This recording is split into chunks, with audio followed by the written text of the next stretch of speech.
오늘 말씀의 제목 따라해 보실래요? 주의 길을 준비하라. 예. 우리가 지난주부터 마가복음을 강해 설교로 보자라고 그렇게 정했습니다. 지난 시간에 마가에 대해서 잠깐 소개를 드렸지요. 마가 사도행전 1장과 2장에 기록된 이 다락방 120명이 모여서 성령을 받았던 그 다락방은 누구의 다락방이라 그랬어요? 예. 하지만 마가의 다락방이라고 알고 있지만 엄밀히 말하면 소유주는 마가 어머니의 다락방입니다. 성경에 그렇게 기록되어져 있어요. 제가 농담으로 그렇게 이야기했잖아요. 우리 아이들이 우리 집이야 라고 했지만 법적으로 따지면은 우리 아빠 집이나 우리 엄마 집입니다. 예, 그래서 이런 마가는 상당히 부유한 집에서 고생 없이 자랐던 그런 사람입니다. 잘 모르고 바울과 바나바가 출발하는 그 선교 여행에 동참을 했습니다. 근데 힘이 들었던 것 같습니다. 그래서 중도에 하차하게 되었고 바울은 불가같이 화를 냈어요. 그리고 그것이 초대교회에 소문이 났을 겁니다. 그 중요한 1차 선교 여행 중에 말도 없이 도망친 그 마가. 그러니 여러분 마가가 교회에 나갈 수 있었을까요? 얼마나 교회 사람들도 마가를 욕했을까요? 여러분 마가는 집에 아마 혼자서 처박혀 있었을 겁니다. 그 처박혀 있었던 마가, 의기소침했던 마가, 실패했던 마가, 그 마가를 다시금 회복시켰던 사람이 있었죠. 누구였지요?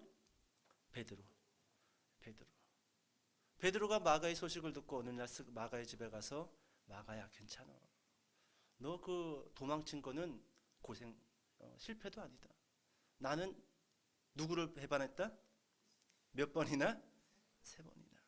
너 그 선교회 연기에 도망친 거 그거 흠도 아니야.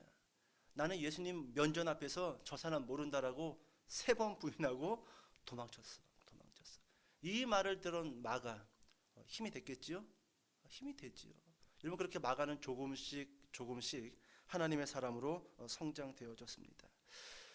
여러분 신약 성경 첫 번째 책은 마가복음입니다. 많은 사람들은 마태복음이 제일 먼저 쓰여졌을 거다라고 생각되어지지만 아니에요. 연도상으로 훨씬 먼저 마가복음이 먼저 쓰여졌단 말이지요. 그런데 여러분 마가가 마가복음을 썼던 그 배경에 대해서 우리가 지난 시간에 잠깐 나누었어요. AD 64년에서 65년 로마의 대화재가 일어났습니다. 그 화재를 통해서 로마의 3분의 1이 전소됐어요. 이렇게 이야기해 볼까요? 여러분 능곡동에 불이 났는데 3분의 1 아파트가 전소돼 버렸어요. 얼마나 많은 사람들이 죽고 다치고 거지가 됐을까요? 큰 화재입니다. 이때 여러분 많은 역사학자들은 그 화재를 네로 황제가 일부러 고의적으로 불을 질렀다라고 그렇게들 이야기하지만 네로 황제는 그것을 회피하기 위해서 한 단체를 지목합니다. 그 단체가 어디였죠? 기독교입니다. 기독교예요. 그래서 여러분 이 대형 화재를 통해서 드디어 극박한 기독교를 향한 탄압과 박해가 시작되어집니다. 여러분 기독교인들이 잡혀다가 화형을 당해요. 어떤 사람들은 예수님처럼 십자가 처형으로 죽임을 당합니다. 제가 언제 그런 이야기 했지요? 여러분 이 당시의 역사학자들의 그 역사 기록을 보면은요, 기독교인들을 잡아다가 십자가에 못을 박아 밤에 가로등으로 썼다라고 합니다. 어떻게 해요? 불을 지른 거예요. 듬성듬성 십자가 처형으로 기독교인들을 못 박아놓고 밤에 그 석유를 뿌려다가 불을 지폈다고 합니다. 그래서 그렇게 기독교인들 그 시체를 가지고 밤에 이 길을 밝히는 가로등처럼 사용했다. 얼마나 끔찍합니까? 여러분 이때 혼비백산에서 도망치고 그렇게 어딘가로 숨어버리는 그 기독교인들에게 다시금 복음을 일깨우기 위해서 누가 펜을 든 거예요? 저자 마가가 제일 먼저 누구보다도 실패를 알고 있었던 그 마가, 누구보다도 쫓기는 그 상황에서 숨어 있음을 알고 있는 그 마가가 제일 먼저 펜을 들어서 여러분 복음서를 기록했다라는 겁니다. 여러분 사복음서라고 이야기하죠. 사복음서. 마태복음, 마가복음, 누가복음, 요한복음. 그런데 마가복음을 제외한 나머지 복음서는요, 복음서에 서론이 있습니다. 서론. 마태복음의 서론은 뭐냐? 예수 그리스도의 계보로 시작이 되어져요. 누가 누굴 낳고 그렇게 쭉 이 예수님의 계보가 서론으로 기록이 되어져 있습니다. 누가복음은 서론이 뭐냐? 세례 요한의 출생 이야기가 서론으로 기록이 되어져 있습니다. 그리고 요한복음은 여러분이 알다시피 말씀이신 예수님이 어떻게 육신이 되었는지 그 말씀에 대한 철학적인 내용이 요한복음 서론을 기록하고 있다라는 거예요. 그런데 여러분 마가복음은 서론이 있을까요? 없습니다. 다이렉트로 시작되어져요. 다이렉트로. 예수 그리스도의 복음의 시작이라. 여러분 제가 지난 시간에 그렇게 이야기했지요. 예수 그리스도의 복음의 시작이라. 마가복음 1장 1절은 창세기 1장 1절과 동일한 말씀이에요. 태초에 하나님이 천지를 창조하시니라. 고대 근동의 수많은 이방인들이, 그 팔레스타인 땅의 수많은 사람들이 여러분 마르둑이라는 신이 온 세상을 창조했다라고 그렇게 믿고 있을 무렵에 창세기 1장 1절은 아니다. 마르둑이 세상을 창조한 것이 아니라 태초에 하나님이 천지를 창조했다. 마찬가지죠. 마가복음 1장 1절도 수많은 사람들이 복음, 우리가 알고 있는 복음이 아니었어요. 무엇이 기쁜 소식인가? 돈 많이 버는 게 복음이지요. 가족 건강한 게 복음이지요. 잘 먹고 잘 사는 게 복음이지요. 그렇게 믿고 있었을 때 여러분 마가복음 1장 1절에서는 그렇게 이야기하지 않습니다. 예수 그리스도의 복음의 시작이라. 복음은 누구에게로부터 시작된다고요? 예수 그리스도로부터 시작되어진다. 여러분 그렇게 마가복음이 출발되어졌다라는 거예요. 여러분 저는 오늘 여러분들과 이 짧은 시간에 이 말씀을 좀 나누고 싶어요. 왜 마가는 특별히 서론이 없이 바로 출발되어지는가? 여기에는 여러분 이유가 있습니다. 지금 상황이 어때요? 여유가 있어요? 급박해요? 급박하죠? 여러분 화장실 급했던 적 있어요? 화장실이 급하지 않으면 이렇게 이야기합니다. 안에 사람이 있을 때 나 좀 급하니까 좀 나와줄래? 좀 참을 수는 있어. 근데 참을 수 없어. 그러면 서론이 있을까요? 나와! 나와. 여러분 마가복음이 서론이 없는 이유가요. 시대적인 급박함이 있어요. 지금 기독교인들이 잡혀다가 순교의 반열 가운데 오르고 있습니다. 많은 기독교인들은 카타콤, 그 동굴 어딘가에 숨어서 기도하고 있어요. 물도 마시지도 못하고 음식도 먹지 못하고 그렇게 숨어서 벌벌 떨면서 하나님 살려주세요. 살려주세요. 그렇게 기도하고 있는 상황이란 말이죠. 여러분 이런 급박한 상황 가운데 마가가 펜을 들었기 때문에 여러분 서론이 없다라는 겁니다. 그런데 제가 여러분들과 나누고 싶은 말씀은 이겁니다.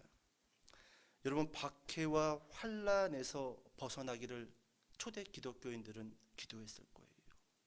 소망했을 겁니다. 근데 문제가 뭐냐 하면 여러분 우리가 지나치게 개인적인 문제에 빠지다 보면은 무엇을 놓치게 될까요? 복음의 사명을 놓친다라는 거예요. 여러분 현대 그리스도인들도 그런 문제가 있지 않을까요? 먹고 사는 문제가 너무 바쁜 나머지 무엇을 놓치는 거예요? 예배를 놓치죠. 여러분 마가가 서론 없이 바로 시작하면서 바로 이 문제를 다루고 있는 것 같습니다.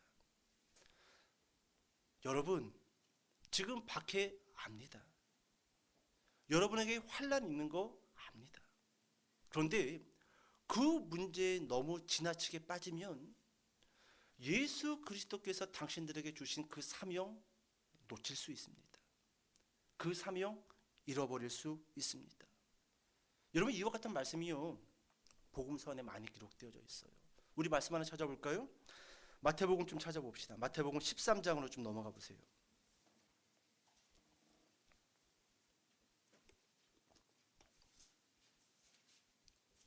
마태복음 13장 20절 우리가 잘 알고 있는 말씀이 기록되어져 있습니다. 20절부터 22절까지 말씀을 같이 한번 읽어봅시다. 자 시작. 돌밭에 뿌려졌다는 것은 말씀을 듣고 즉시 기쁨으로 받되 그 속에 뿌리가 없어 잠시 견디다가 말씀으로 말미암아 환난이나 박해가 일어날 때에는 곧 넘어지는 자요. 가시떨기에 뿌리였다는 것은 말씀을 들으나 세상의 염려와 죄리의 유혹에 말씀이 막혀 결실치 못하는 자요. 여러분 씨 뿌리는 비유에서 돌밭에 뿌려진 씨 그리고 가시떨기에 뿌려진 씨에 대해서 예수님이 먼저 말씀하셨고 그리고 설명해 주십니다. 근데 뭐라고 이야기합니까? 씨는 뿌려졌어요. 근데 돌밭에 뿌려졌다라고 합니다. 그러면서 이 돌밭이 뭐냐? 21절 후반부를 보니까 뭐예요? 환난이나 박해라는 거예요. 여러분 이게 무슨 말이냐 하면은요. 우리 안에 이렇게 이야기해볼까? 우리 가정 가운데 문제없는 가정이 있을까요? 여기 넘어가다 보면 공동묘지가 있어요. 그 무덤들 안에 그 무덤들마다 사연 없는 무덤이 있을까요? 다 있습니다. 여러분 씨가 돌밭에 떨어졌는데 그 돌밭이 뭐냐면 환난이나 박해라는 거. 이거 예수님이 무시하면서 하는 말씀이 아니에요. 환난 있는 거 알아. 박해 있는 거 알아. 집마다 문제 없는 집 없는 거 내가 알아. 그런데 그 문제에 너무 지나치게 매달리다 보면은 뭘 놓치는 거예요? 주님이 우리에게 주신 말씀의 사명을 놓치게 된다는 거예요. 그러므로 인해서 결국 사명 없는 사람처럼, 안 믿는 사람처럼, 주일과 평일이 구분이 없는 사람처럼 그렇게 살 수밖에 없다라는 것이죠. 여러분 22절도 다시 한번 봐볼까요? 가시떨기에 뿌리였다는 것은 말씀을 들으나 그 뒤에 뭐라고 적혀 있죠? 세상의 염려와 죄리의 유혹에 말씀이 막혀 결실치 못하는 자요. 이런 사람들이 있다라는 겁니다. 이런 사람들이 세상 염려 때문에 그리고 물질의 유혹 앞에 어느 순간 내가 그리스도인인지 아니면은 안 믿는 사람인지 이 경계선이 없이 구분이 없이 사는 사람들이 있다라는 거예요. 제가 이 말씀을 좀 준비를 하면서 좀 그런 생각을 좀 해봤습니다. 전에 누군가가 저한테 그런 이야기를 했었어요. 때로는 목사님들이 너무 지나치게 신앙을 강요한다라는 거예요. 너무 성도들의 그 개인사를 좀 무시하는 경향이 있다라는 겁니다. 가정에 문제가 있을 수도 있잖아요, 그죠? 아니면 개인적으로 오랫동안 몸이 아픈 사람도 있잖아요. 그래서 남들 나가는 수요 예배, 금요 예배 못 나갈 수도 있고, 우리 이번에 우리 고나주간때 특세도 했지만 못 나갈 수 있습니다, 그죠? 아니면 이런 주일날 예배 본인은 나오고 싶지만 육신이 연약해서 오랜 어떤 질병과 가정의 문제로 인해서 못 나올 수 있단 말이죠. 근데 목회자들이 자꾸 예배를 강요한다라는 거예요. 예배를 강요한다라는 거예요. 저는 충분히 그렇게 말하는 성도들의 마음 이해합니다. 이해해요. 제가 이해 안 하는 게 아니에요. 이해합니다. 그런데 여러분 목사님들이 그래도 예배를 강조하고 그래도 기도의 자리에 나오라고 하는 이유가 뭐냐 하면 여러분 그 문제, 가정의 문제, 개인의 어떤 문제에 지나치게 붙들려 있다 보면은요, 한두 번 정도 예배에 못 나올 수 있죠. 기도 못 할 수 있죠. 근데 그게 보통 보면 한두 번으로 안 끝나다라는 거예요. 한두 번이 한 달이 되고 1년이 되고 나중에는 꼭 안 믿는 사람처럼 이 주일과 이 평일의 구분선이 없어지는 경우들을 많이 보게 된다라는 겁니다. 그래서 하는 말씀이에요. 문제가 있고 아픔이 있고 질병이 있어도 어떻게 하자? 그래도 예배 자리에 나아가자. 그래도 기도하자. 여러분 그런 의미에서 예수님께서 씨 뿌리는 비유에서 돌밭에 대한 그 비유를 설명하고 있는 것이고 가시떨기에 뿌려졌다는 그 씨에 대해서 자세하게 설명하고 있는 거예요. 환난이나 박해가 일어날 때 세상의 염려와 재리의 유혹에 너희 안에 뿌려진 그 말씀이 결실치 못한다라는 거예요. 예수님이 우리의 환난과 박해를 무시하는 게 말씀이 아니에요. 다 알고 있다라는 거예요. 너희의 그 염려 무시한다라는 게 아니에요. 그 염려 다 알고 있다라는 거예요. 너희 가정 안에 어떤 아픔이 있고 너희 그 가정의 그 기도 제목이 무엇인지 주님이 다 알고 있다라는 겁니다. 하지만 우선순위를 놓고 봤었을 때 세상의 염려보다 무엇이 먼저다? 말씀이 먼저라는 거예요. 주님이 우리에게 주신 그 의무와 사명이 먼저라는 겁니다. 그러면 우리는 이렇게 이야기할 수 있죠. 그러면 저희 가정의 그 아픔은 어떻게 되는 거예요, 주님? 제가 오늘도 누군가를 돌봐야 되는데요. 제 육체의 그 가시 같은 질병, 우리 가정 안에 그 뿌리 뽑히지 않는 그 가시 같은 그 문제는 주님 어떻게 되는 겁니까? 저래도 가정에서 돌봐야 되는데, 여러분 이래서 예수님이 우리에게 주신 말씀이 또 있어요. 마태복음 6장으로 넘어가 볼게요. 마태복음 6장 25절부터 34절까지의 말씀인데 좀 길지요. 같이 한번 읽어볼게요. 마태복음 6장 25절부터 34절까지. 제가 한 절 읽고 여러분들 한 절 읽도록 할게요. 그러므로 내가 너희에게 이르노니 목숨을 위하여 무엇을 먹을까 무엇을 마실까 몸을 위하여 무엇을 입을까 염려하지 말라. 목숨이 음식보다 중하지 아니하며 몸이 의복보다 중하지 아니하냐.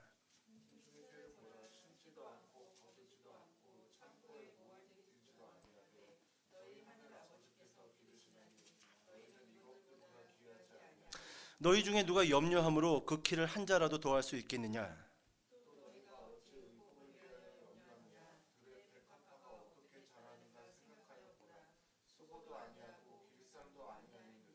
그러나 내가 너희에게 말하노니 솔로몬의 모든 영광으로도 입은 것이 이 꽃 하나만 같지 못하였느니라.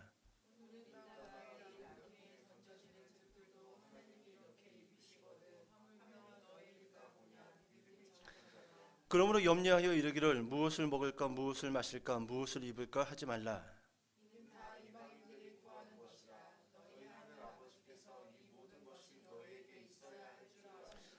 그런즉 너희는 먼저 그의 나라와 그의 의를 구하라. 그리하면 이 모든 것을 너희에게 더하시리라.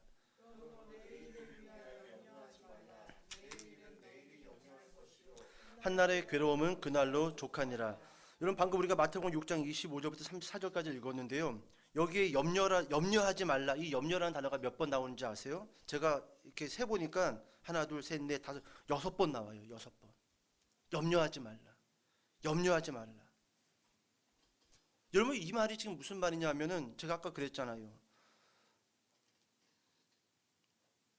박해와 환난,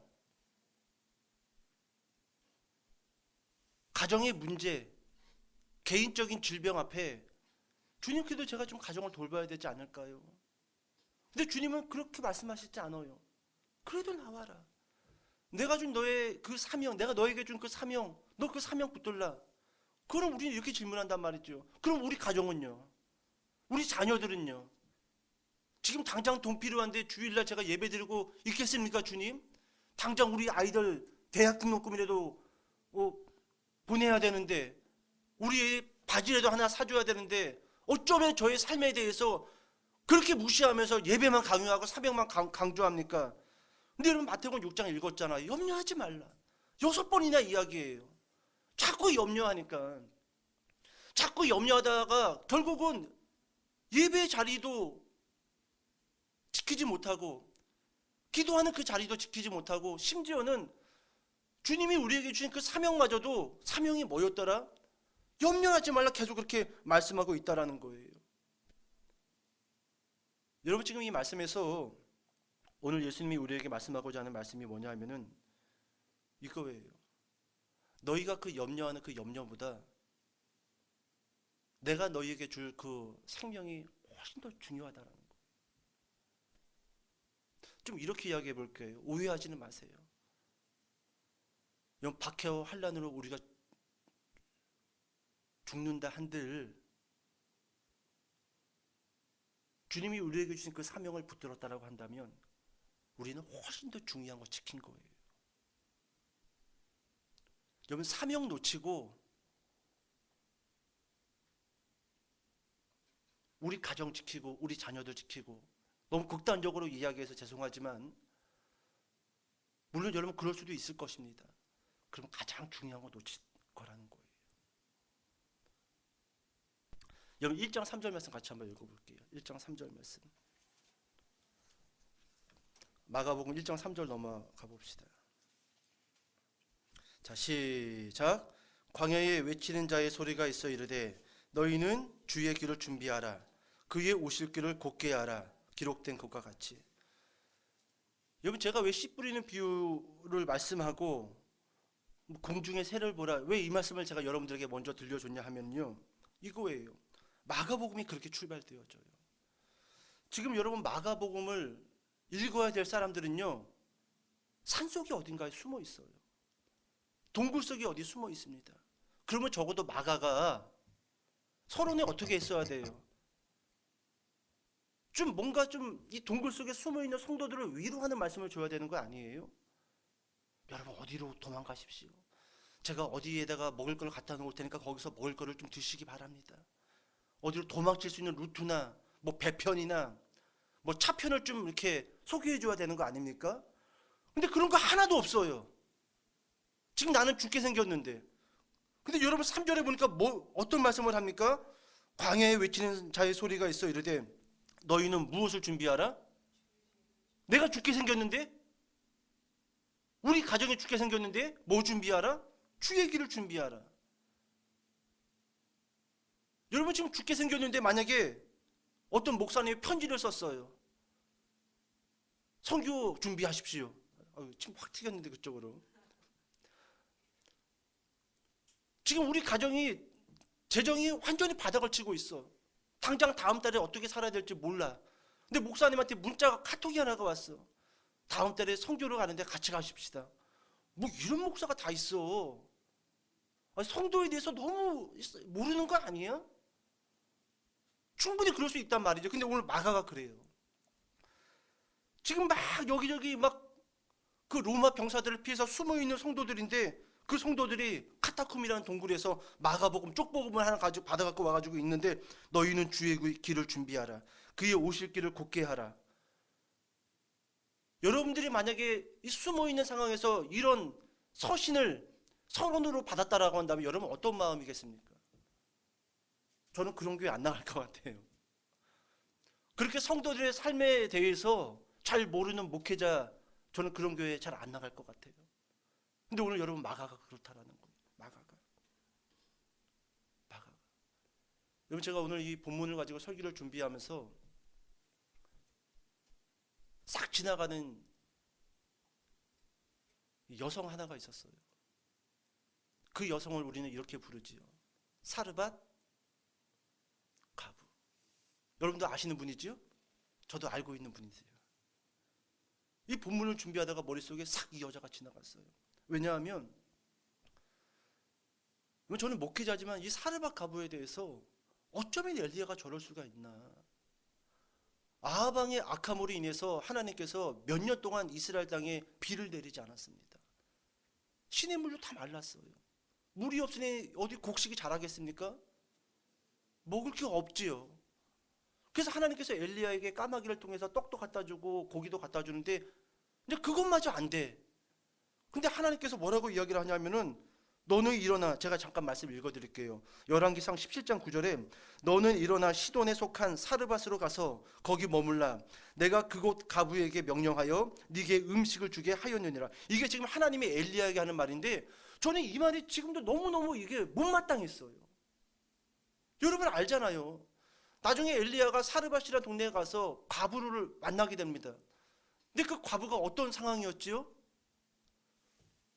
쌀통에 밀가루 한 움큼밖에 없어요. 그리고 기름 조금. 아들이 하나가 있는데 그걸로 떡 하나, 조그마한 송편 같은 거 하나 만들 수 있겠지요. 그거 하나 만들어서 먹고 자살하려고 생각하고 있어요. 다 굶어 죽고 있단 말이에요. 근데 하나님이 그 가부의 처지를 몰랐을까요? 근데 왕상 17장 9절 다시 한번 읽어드릴게요. 여러분들 같이 열받아야 돼. 내가 열받았던 거. 여러분들 열받아야 돼. 너는 일어나 시돈에 속한 사르밧으로 가서 거기 머물라. 내가 그곳 가부에게 명령하여 네게 음식을 주게 하였느니라. 이쯤 되면 하나님의 거의 뭐 강도 아닙니까? 근데 더 놀라운 것은 이 하나님의 말씀을 듣고 간 엘리야가요, 뻔히 가부의 상황이 어떤지 알면서 뭐라고 이야기하지요? 떡 갖고 와. 와, 이런 하나님 믿고 싶어요, 여러분? 이런 목회자가 이끄는 교회에서 몸담고 싶습니까? 저는 그러고 싶지 않아요. 저는 이 말씀을 읽을 때마다 이런 하나님이라고 하면 차라리 부처님을 믿는 게 낫겠다. 부처님은 그 가난한 집에 가서 설마 그 떡 한 덩이 뺏어서 먹을 분은 아니잖아요. 보통 우리가 스님들 이야기 들어보면. 근데 하나님은 그러고 있단 말이에요. 예. 그리고 엘리야도 그러고 있고. 저는 이 말씀이 솔직히 잘 이해가 안 갔어요. 근데 오늘 이 마가복음 이 말씀을 준비를 하면서 싹 사르밧 가부가 지나가는데 아하, 제 무릎을 탁 쳤어요. 이거구나. 지금 여러분 하나님과 엘리야가요, 이 떡 한 덩이 만들어 먹고 자살하려고 여러분 그 여자와 그 아들을 무시하는 게 아니에요. 여기서 강조하는 건 뭐냐면 아까 하나님은 뭐라고 이야기했지요? 사르밧 가부에게 말하였느니라. 네가 가면 떡 하나 만들어서 주라고 내가 명령하였느니라. 이건 사르밧 가부가 하나님께 받은 사명입니다. 이 본문의 핵심은요, 가난한 자를 무시하는 하나님 목회자가 아니라 사명을 끝까지 붙잡은 여자에 대한 이야기. 그들의 가정 형편이 어떻게 되든지 간에 무시하는 하나님, 그 아들의 입에 들어가야 될 떡을 빼앗아 먹은 그 엘리야라는 그 선지자, 여기에 포커스가 있었던 것이 아니라 내가 그 가부에게 말하였느니라, 내가 명령하였느니라. 여러분, 이 여자는 죽어야 돼요. 죽음이냐 하나님의 사명을 붙들 것이냐, 무엇을 택했던 거예요? 사명을 붙잡았다라는 거예요. 사명을 붙잡았다라는 거예요. 오늘 여러분, 마가가 서론도 없이 여기저기 흩어져서 숨죽여 있는 그런 초대교회 성도들에게 너는 주의 길을 준비하라, 너는 그의 길을 평탄케 하라. 여러분, 이 말은 성도들의 삶과 그들의 생활을 무시하는 것이 아니에요. 삶과 사명 앞에서 너희는 무엇을 붙들어라? 사명을 붙들라라고 그렇게 말씀해주고 있다라는 것입니다. 오늘 여러분, 하나님은요, 절대로 우리의 생활과 우리의 형편과 우리의 기도 제목을 모르시는 분이 아니라는 겁니다. 그런데 이제 마칠게요. 결정적인 순간에 양자택일을 해야 될 때가 우리 와요.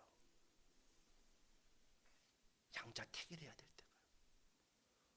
오늘 여러분, 사르밧 가부 그 아들 입에 들어가야 될 떡을 엘리야가 먹었을 때 그 사르밧 가부하고 아들은 굶어 죽었더라. 성경이 이렇게 끝납니까? 아니요. 그 밀가루통과 기름병의 기름이 떨어져요, 안 떨어져요? 안 떨어지죠. 이것은 하나님이 우리에게 최종적으로 준 축복이에요. 너희가 사명을 붙들었을 때 세상 사람들이 봤을 때는 왜 그래? 네가 지금 교회 나갈 때야? 네가 지금 거기 가서 기도할 때야? 세상 사람들은 그렇게 말하겠지요. 근데 아니에요. 네가 사명을 붙들고 양자택일 가운데 기도의 자리를 택하고 양자택일 가운데 예배의 자리를 택했다라고 한다면 내가 반드시 너 먹고 입고 사는 문제 해결하겠다. 해결하겠다. 아까 전에 마태복음 6장도 그 말 아니었습니까? 염려하지 말라. 염려하지 말라. 공중의 새도 내가 입히고 먹이는데 하물며 너희일까 보냐? 염려하지 마라. 너희가 오직 염려해야 될 것은 먼저 그의 나라와 그의 의를 구하는 것, 그것만 염려해라. 사명 붙들라는 거죠. 사명 붙들라는 것이죠. 여러분, 마가복음은 그렇게 출발되어집니다. 어떻게 보면 너무너무 성도의 삶을 무시한 채 시작되는 것 같지만 가장 정확한 해답을 주고 있는 메시지라는 거예요. 여러분, 지금 로마로부터 박해와 환난과 굶주림 속에 있지만 그래도 여러분들이 주의 길을 예비하고 준비하는 그 사명을 놓치지 않는다라고 한다면 여러분들은 결국 승리하게 될 것입니다. 하나님은 여러분들의 아픔을 알고 여러분들의 눈물을 알고 여러분들의 그 환난을 지금 알고 있으니 여러분 걱정하지 마시고 염려하지 마시고 사명 가운데 여러분들의 삶과 시간을 들이시기 바랍니다. 오늘 여러분, 사명 앞에 여러분들을 드리는 저와 여러분 되시기를 주님의 이름으로 축복합니다. 기도하겠습니다.